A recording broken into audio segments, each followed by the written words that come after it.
Nous en Europe. On va dire que faire un bête, bah tu combattre en haut. On va pas dire que et ça va passer un groupe de gens autodévoilant global faut faire une émission. Il y a un groupe de gens on va utiliser bana poto wana ba ko mela ba mairie. Ça donc on a préfecture par rapport que nous les arrêter ba lettre ma pays. T'allez ba courrier ma besoin que déjà par rapport ba combattre la salle faire avec. On a cahier des charges là. Voilà. Donc à ça la dépôt pression à battre. Parce que dans le baron, on a une mission dans les bilans direct dans le baron ferré pendant 5 ans. Ok. Sans couper cette mission à l'homme. Sur les années qui fait la tala à monter.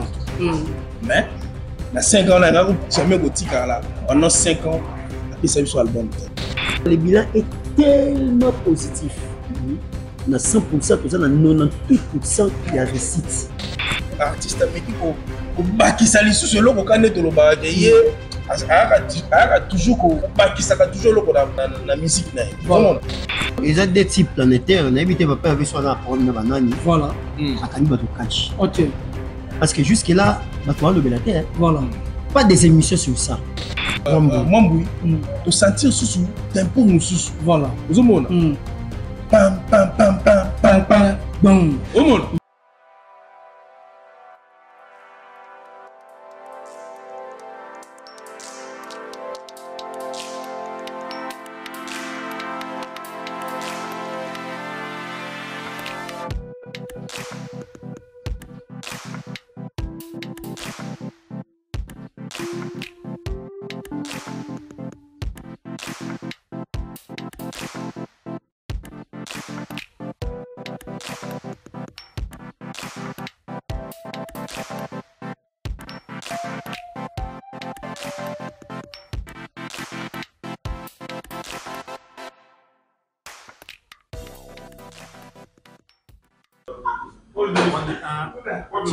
Voilà, merci Nabalandi Nyonso, Obakolanda biso partout dans le monde entier. C'est avec plaisir.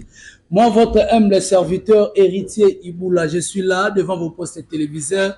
Borota la biso na ba différentes chaînes au boyebi biloni o kozala affiché awa en tout cas na bigé na global Moscou télévision borolanda na fiston fat na héritier Iboula officiel télévision pourquoi pas na ba chaîne presque au boyebi bandeko baleka en tout cas et roleka pour et ça la bien on est là pour faire la bilan et artiste Ferregola on va essayer un peu à Rosolola mais oza robongisama il y a 2024 par rapport il y a deux productions où l'artiste Ferregola zanango na Europe to megampe ko pengle yango to megampe ko sur la bilan il y a artiste Ferregola. Quant à moi héritier Iboula je dis merci na ba bonne nyonso o ba zoni lisusu to o ba s'abonner na ba nouveau na ba chaîne na biso en tout cas merci beaucoup Nabino merci à restaurant biso na biso 5 étoiles et pas venir dans Sims bazala ensemble na équipe Salomingo toujours drapeau de Lyon pourquoi pas aussi à l'artiste maillot jaune merci à madame Laurentine Lola la dame qui se respecte pourquoi pas à Ladi Fumu Mokonza Aloste Motema Arlette Fumu merci à Yaloboko Mbenga Bambote na yo Jeske Jenga London Janisi Tchachunga pour Tubanga Muchuri les gourous du temple pourquoi pas na maman Fanta Fofana maman Odote maman ministre na bike na kozalanga mokotende bomoni na ba attaque wana je suis là avec Trésor Moscou a remettre un peu to solane awa et puis to kozala bon on a peur de la révolution fiston frappe autre remettre un peu ko solana bango en tout cas to côté 2024 année à kitoko année à prospérité année à bénédiction na lo bagate non baro kota na bango baro kota vraiment année échanger et ça chiffre même échanger mais battu va changer te na moni zege bonjour Trésor bonne année fiston frappe bonne année bonne santé ouais santé pepele au côté 2024 yo lingeni je veux côté yo ce que vous allez te suka non tout na l'homme sur la bango ba nzete après si madame Mavakala Esther Mbote place à hôtel la biso zege bandeko ba hôtel au moins un mois na yo par rapport à 2000 années bonne année donc bonne année na ba abonné surtout d'abord na bi que entretien tout ça na Osiko actuellement au côté na global comme au côté na la frappe télévision et puis l'héritier Iboula télévision donc bonne année na ba abonné surtout na ba abonné à Sika en tout cas ba bonne année na bino 2024 en tout cas tout ça est fort topé c'est bien sur ça là il y a qualité. Donc voilà, et puis merci d'avoir niveau tout pour soutenir depuis Kinshasa. Voilà, Fiston Frappe, un monayo pour l'année à Sika. En tout cas, cette année 2024, c'est l'année de la réalisation de grandes choses aussi, n'a pas d'artiste, et n'a pas un abus sur mon coup. Donc ça, tout doit améliorer sur une salle, tout ça, qui était en 2023, donc le 2024, tout ça est sur une salle à qualité, n'a rang et artiste, n'a abus sur vraiment, on va se la confiance, on va se la confiance, et puis, bon, là, ça qui est tout le gars, on est belé. Les papiers avant lobby, à Loba, et tout ça, bon, qui s'en a des émissions, la bicho, bon, la chaîne, la bicho, c'est vraiment important. En 2024, on va sentir vitesse, monsieur, ma chaîne, la bicho, va abonner, tout ça, la rue, et sous maintenant, va abonner, va vivre tout ça, la rue, pour tout l'axe à Bango, qui est 2024, après, on appelle la plateau. 2024, déjà, plateau, vraiment, il y a Zégué, bientôt déjà, pour le moment, on a un plateau, il y a Sikalitoko, et puis nous avons en 2024, Torozoba plateau. Voilà, Torozoba plateau 2024. En tout cas, on pourrait un peu y avoir Solana Bandeko, Otoana Bango, vraiment, dans plateau Awa, concernant évolution, il y a album Dynastie Trésor Moscou 2023 pour Nayo.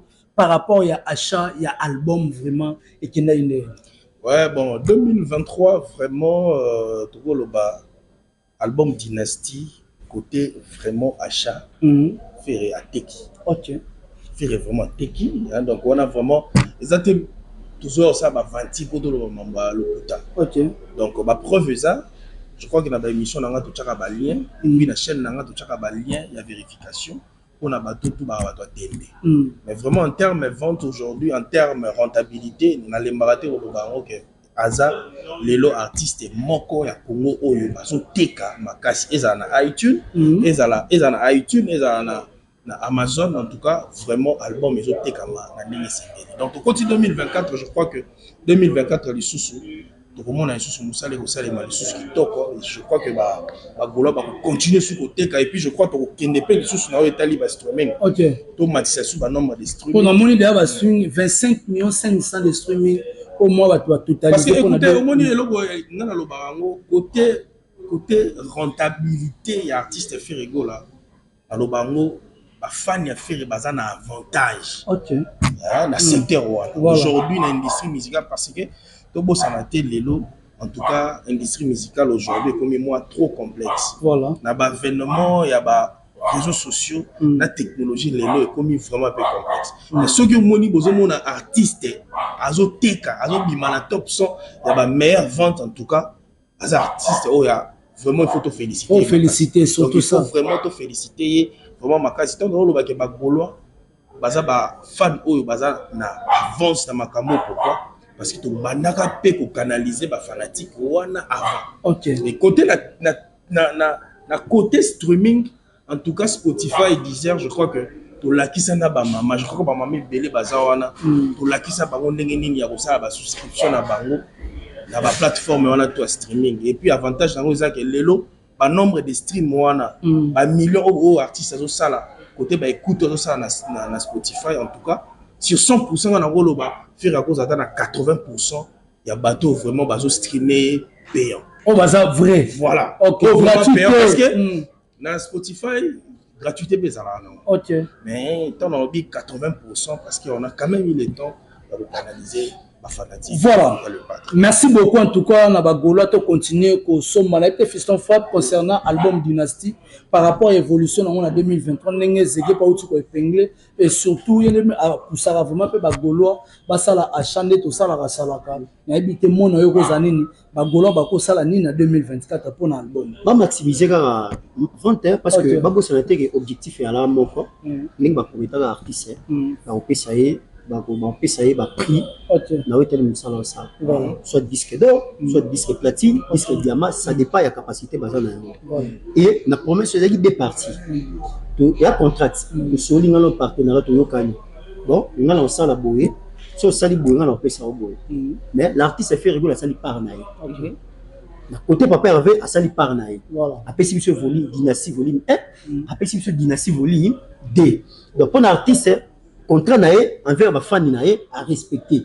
Si quoi l'autre partie tikali ba consommateur za biso ba fanatique on le quoi il y a respecter l'engagement des biso pe na part na biso to pesa épée oyo ndeto yokanaki yango na zo senga na ba fanatique na biso ba gaulois et ba kende ko maximiser vente ya ko somba ngo sur nanko que en tout cas ndeto lobaki mois de janvier soit mois de février faire la photo récompenser donc on a senga parce que bazo nga ba côté ça na mode distraction qui ba bossa album album Dynastie volume 2 à 41 chansons voilà ba très belle ma chanson dans la carte mais au moment que les détracteurs va créer stratégie en place pour la faire distribution nous quand on a temps que consommer tant que consommer ba même biso ba terrain mo za on na polémique on les anga to kinga na sali boy donc ba bossa ni objectif pendant que ba landa yango ba kangi ba créer le quoi pendant une semaine ba tsango na sur net pendant sur un mois na un mois na ba to ba bossa ni ko somba ba continue à monde pour chaque jour ba ta émission ba direct et ça ba côté ba ba bossa c'est important moi pe l'équipe to côté moi monsieur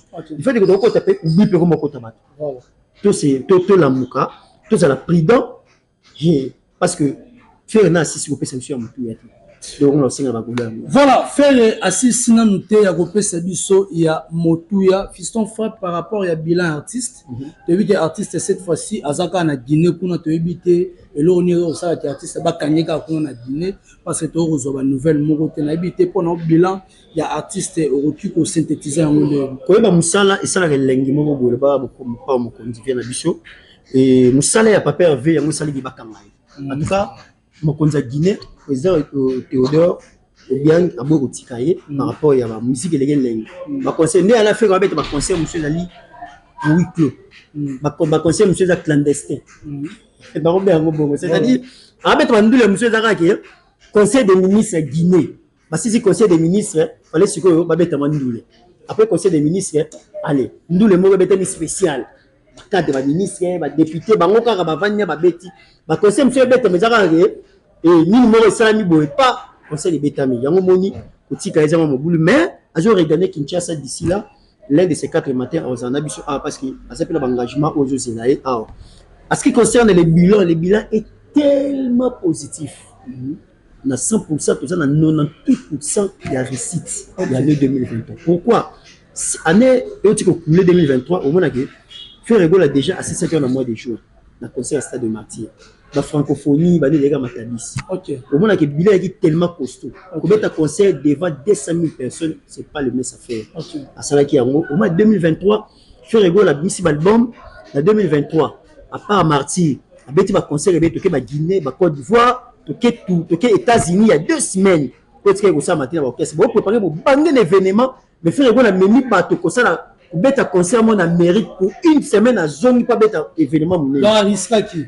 eza facilité et comment on a fait rigolo là a outil na circonstance a période qui petit frère naie mais à la qui sibiso qui est professionnel ba kundile qui na le bazo avion qui Côte d'Ivoire comme beta concert devant Bouba Bouba aux artistes français oyo bato musu ba banga avant la danger mais bazali bango tout na festival na Côte d'Ivoire tête d'affiche là qui fait mon nini tout ça là qui Bouba yo kana qui fait gola na circonstance aka beti concert et kuna na Boaké après c'est comme si ambassadeur et citoyen de Boaké citoyen d'honneur pardon mais tala sikoyo ba retour et ba remerciement et ça la fait la mission moi musique à l'obarato ba aller vieux Bombas les amis wallo aloba na été vi moko au monde ba problème mais vient aloba akina kolobaki a signifier rigola merci parce que ba ndimaki teke faire rigola ça ou c'est na Côte d'Ivoire pourquoi laisse moi que faire rigola za lisu ya Congo en musique parce que tiazo kende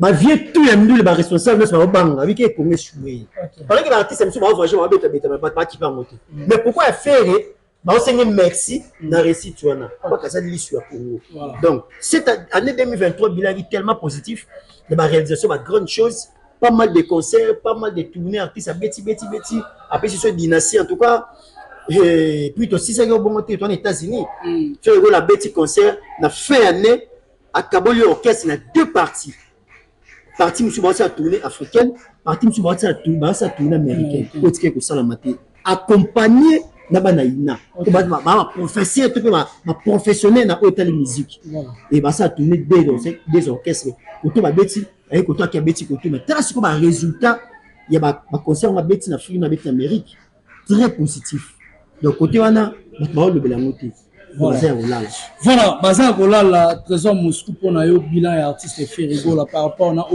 Fiston Fop à Outi Koloba. En tout cas, je crois vraiment à Manuel Léon du top. En tout cas, mais avant de Keninanzila, d'abord, mois il y a mois de janvier, nous avons achat l'album online. Ok. Donc déjà, je crois Tiba le 15. Tiba le 15, il y a mois de janvier, pour ça l'achat online. Okay. Comme d'habitude, depuis Dinaï qui passe ça, non, tout ça est acheté. Okay. Donc je crois que Bagolot Baolanga, quand il date le 15 Oyo, il date depuis le 2, surtout le 2 Banosom a déjà besoin de la capture. Le 15, tu peux balancer surtout tu peux balancer. On a le même jour, on a le 15. Je crois que l'objectif est qu'à la minute pour atteindre. Donc voilà. On a bilan déjà. Dans le bagage fait rigolo là, bilan sur le plan artistique d'abord, c'est largement très positif. Donc par rapport, il y a d'abord FO à PCBISO. Nous sommes surtout tous là satisfaits. Ok. La dynastie 1. Ok. Où il y a des bossos. Donc voilà. On a marathon. Donc carte rose. Donc niveau, il y a de très belles chansons là-bas. Voilà. Non, déjà bilan sur le plan artistique est déjà très bien parlé. Surtout globaliser en union surtout. Pour qu'il y ait des réseaux sociaux et artistes. Surtout que page artiste. Ok. Au moins là que atteindre déjà 1 million. Ok. Na page Facebook, ok, na Instagram artiste, tout le monde a payé déjà 1 million. Okay. Ceux qui ont la chaîne YouTube sur artiste, on est déjà à 650 déjà. Voilà. Donc c'est-à-dire, tant que tu as deuxième album, il y a les sous-albums, plus de deuxième album, excusez-moi, tant que tu as les sous-albums ou artistes en paix, ça vit sur les sous, je crois que tu vas atteindre déjà 800K, même 1 million côté YouTube. Donc du coup, là on a pour le ballon, qui est non, fait rigolo là, bilan naïe. Vraiment, en 2023, c'est largement très positif. Donc, voilà, en tout cas, merci beaucoup. Bokanga déjà, date il y a les 2, les 2 janvier, c'est comme les 15, en tout cas, Somba déjà album, Tinda Capti, pas très égé, ça la bien. Mon temps, ma meilleure, c'est de voir boire, et les baflés. Donc, Somba, date 10 fois. Tindara va capter au ça là il y a soutien au beaucoup soutenir artiste fait rigolo mais là c'est pas le mot global lobby voilà abisoki globaliser news voilà donc il n'aime pas globaliser global voilà merci beaucoup pour l'intervention concernant des types où l'artiste fait rigolo autour de perception ça va jouer aux ana libanda ya album aux ana bizorbi aux ana mambo pour na yo tu as apprécié c'est bon. Ben oui, mais on va vous dire ça, tu as dit ça, tout le monde est né bizarre, Simbagi. Mais il faut que c'est un débat. Voilà. Donc voilà. Non, il faut que c'est un débat, ça fait débat. Bizarbi, on a encore le bizarbi, ça liga, et où me livre matin, donc. Parce qu'il y a une année. Voilà. Mais artiste a boit quelque chose sur Mamboui. Mais la terrain, côté thématique d'abord, tempo, flow, en tout cas, na bizarbi, il aura le même. Voilà. Parce qu'ils ont eu monde à 4 mois. Sur un petit, il faut bouger. Faut bouger, car. Ils ont la fête. Ils ont la bang. On va avoir aussi, donc, si vous avez un bizarbi, artiste américain, qui s'allie sous ce lot, quand on est au bas, il a toujours compléter. Qui s'est toujours le code. Na art, na musique, voilà. Donc, quand vous voyez les bisous bizarres, qui sous tant il bisous plutôt mamboui, de sentir sous tempo sous. Voilà. Vous monde.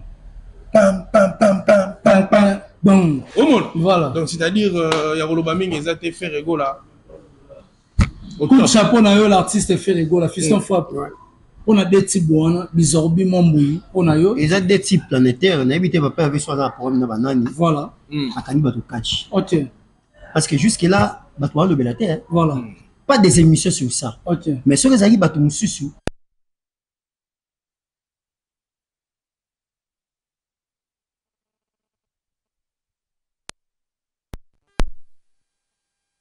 a un cahier des charges. Voilà. Donc, ça la raté pour pression à battre. Parce que dans le baron, on a une mission dans le bilan direct dans le baron, fait avant pendant 5 ans. Ok. Sans couper sa vie sur l'album. Voilà. So les aïeux qui fait la tala à moto. Mais dans 5 ans, on a jamais gothique là. Pendant 5 ans, après sa vie sur l'album. Voilà. Donc du coup, elle a retrouvé aussi la bande de réunion surtout dans la locale. Ferré, on a salle déjà. Ils ont déjà booké. Donc je crois que deux fois par bombe secret. Parce que la bombe a été Sarah qui est mon qui meka en a boy et mission n'a échoué. Mais les lois bien perdre des multitudes. Donc la vie dans domaine à Marambo et ça bloque monsieur sur faux dans la secret parce que bloque belé à papa avec ba combattant parce que tu dévoiler tout le bas. Stade de martyr sur tout bêta en pour na kini. Ce qui est le banda ya Congo, tu vas te bêta martyr. Tu vas combat ou artiste à Zoaki. Le quoi est patrimoine fils du pays, il y a un moment tu bêta nous. Il va combattre, tu vas combattre. Tu sais dans quelques jours événement. Bazo combattre l'icolo, pas besoin l'icolo, net l'icolo mais ça lola. Oh l'icolo, type de comme on a l'icolo. Né on te zaki déclenché. Lelo, il y a des conseillers, il y a des salles monsieur en Europe. On va dire que faire un bêta, bah tu combattre en haut. On va tu vas dire que et ça c'est un groupe de gens autodévoilants global photo c'est une émission. Il y a un groupe de gens au va utiliser bana poto wana ba komela ba mairie. Bazo comme préfecture par rapport que nous les alaté ba lettre mabé. Talé ba courrier mabé zo kene déjà par rapport à ba combattre ba salle faire bekati. Il y a déjà des ba inda ba combat wana déjà. Donc pendant l'oxaké bazo banga. Parce que toi le monsieur que tu mets dans mois de mars les 14. Quand on peut artiste faire rigolo là 2024. Voilà, merci beaucoup. Tout est bien. En termes il y a communication. Je crois que faut faire ça comme sensibiliser quand même. Voilà, merci beaucoup à tout cas na bande nyonso au bazalaki branché. Merci beaucoup Nabino. To komi tellement na souka na habité moi 2 ou 3 4 personnes. Merci beaucoup na Ladi Fumu, mon Gonzalo c'est mobile arlette Fumu. Na plus bambota to merci na Blanchard et tous. Merci à Maman Fanta Fofana, merci beaucoup à Yannick Kayenga Mon Invisible, merci à Olivia depuis des États-Unis 001, merci à Oxini Lumen les Visionnaires, OR, merci à Yadom Zamba l'Intouchable, il y a Janice Tantunga pour tout Bangamchou, le Temple, Vutuka, il y a Malembe, il y a le Bogo Mbenga, la Pessio Mbote, il y a Roger Demampou, il y a la Pessio Bambota, président JD depuis Colosie, la Pessio Bambota. Président JD de Roti 2024. Moni boss 5 étoiles, la Pessio Bambota trop, il y a Maman Florence Lubaki. La Pessio Mboto de tout beau la vision en tout cas, on est ensemble. Maman la Nita la gabonaise. Ah maman ni maman. Dans pays à zone déjà. Maman la Nita. Le basé dans l'aéroport à Benguela. Voilà. Jessica Jeng à London, la Pessio Bambota. Merci beaucoup fiston Fab. Trésor Moscou. Oui, non, on peut ça merci. Azana batune mo ba ngati do bora ba. Ah batune mo yo. Ah maman BDC. Donc ba bonne année na yo. Na pesi bongo Edo Santa. Edo Santa. Très puissant. Edo Santa, bonne année. Merveille. Pesi Edo Santa ba merveille na pesi pe lisusu bongo Alain Bilamba donc Paul Tumbaïlo. Et puis na moni pe la dit fumu talanga. Gonzalos. Ya kozanga. Ya kozanga. Garçon de disque. Ya le boko mbenga yo yebi via Chabwala wana ba cerveau penseur. Voilà. Yana bato yo nga benga ba nkoko. Donc ba vanda na ba bibliothèque. Bibliothèque ba salam na yo. Donc voilà, merci na bande gonyo surtout ma Laurentine Lola, Senga Césarine, la Gauloise. La Gauloise te peut sur ba mbote belé na moni pe bongo ba mama tout au balanda na global. Voilà, merci beaucoup na bandeko tout balandi biso, merci na Elvis Pocho qui est derrière la caméra et Elvis Pocho. Tu vas te pécher bambote na bandeko a changé d'année. A changé d'année. A changé d'année. A changé d'année. Quand même to comprendre que ça bien. Et ça ça n'est bien professionnel mais azapé na bato belé. Il m'a changé pay, a changé pay vous savez que no 2024 il y a l'amkara 20 et m'a appelé téléphone. Mais yo là liam suye Te mettez musala. Voilà, merci beaucoup na bandeko tout au balandi biso netolo baga to monani te na studio na to monani Olivia, moi c'est Merci. Olivia, moi c'est moto 001. Donc tout le monde a dit.